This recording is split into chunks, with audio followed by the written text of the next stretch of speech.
suite. L'édito international d'Europe 1. Bonjour Vincent Hervouette.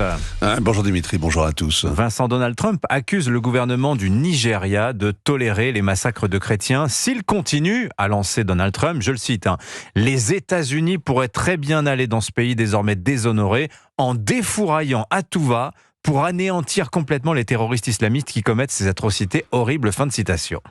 Ouais, défourailler à tout va, c'est un monde qui ressemble au Far West, mais quand les Américains passent à l'acte et débarquent dans des coins sauvages pour jouer les shérifs, en Somalie, au Liban, en Irak, en Syrie, en Haïti, en Afghanistan, etc., eh bien, le western est toujours décevant.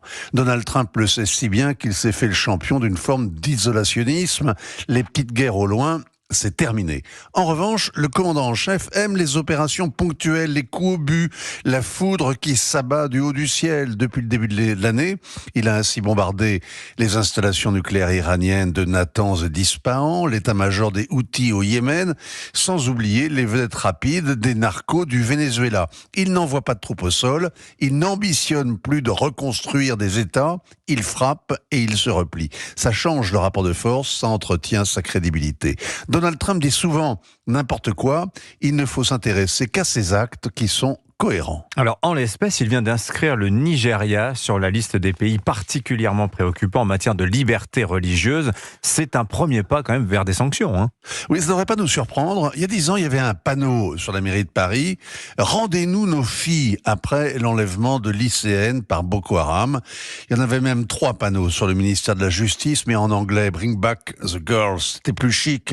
Et il fallait que l'islamiste nigérian faisant ses courses place Vendôme comprenne ce qu'on lui disait. Plus d'une centaine de filles n'ont jamais réapparu. Converties de force, vendues comme esclaves, $12 pièce, mariées à des membres du groupe ou tuées sous les bombardements de l'armée. D'autres ont été échangées.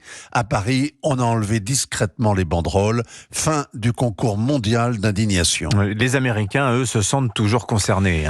Lisez les commentaires sur Internet et dans les journaux. Tous critiquent Donald Trump. Il y a ceux qui ironisent sur le candidat au prix Nobel de la paix prêt à partir en croisade.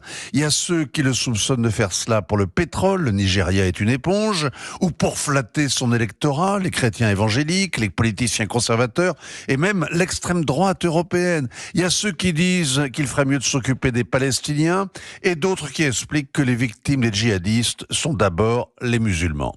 Il y a enfin les pires, les savants, pour qui c'est une vieille histoire à laquelle il n'a rien compris, qu'avant de parler de génocide, il faut prendre en compte le conflit entre les éleveurs qui sont des peuls et des musulmans et les paysans qui sont des sédentaires et des chrétiens. Bref, le déni a toutes sortes de visages. Mais pour les Nigérians, c'est toujours en fait le mépris, l'indifférence, le racisme tout simplement.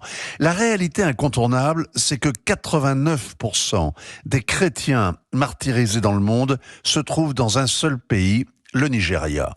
Et s'il faut d'autres chiffres pour se convaincre du problème, sachez que c'est le 3e pays au monde pour le nombre de victimes du terrorisme, 53 000 en 15 ans, dont 40 000 tués par les djihadistes de Boko Haram, avec 2 millions de civils en fuite et 1600 écoles détruites. Donald Trump dit parfois n'importe quoi, mais pas toujours, loin de là. Signature Europe 1, ainsi va le monde. Merci beaucoup de vos lumières. C'est vrai sur un drame qui se passe complètement à côté de la presse internationale qui n'en parle que très rarement. Et vous l'avez fait et c'est tout à votre honneur, Vincent Hervouette, sur Europe 1. 8h moins le quart.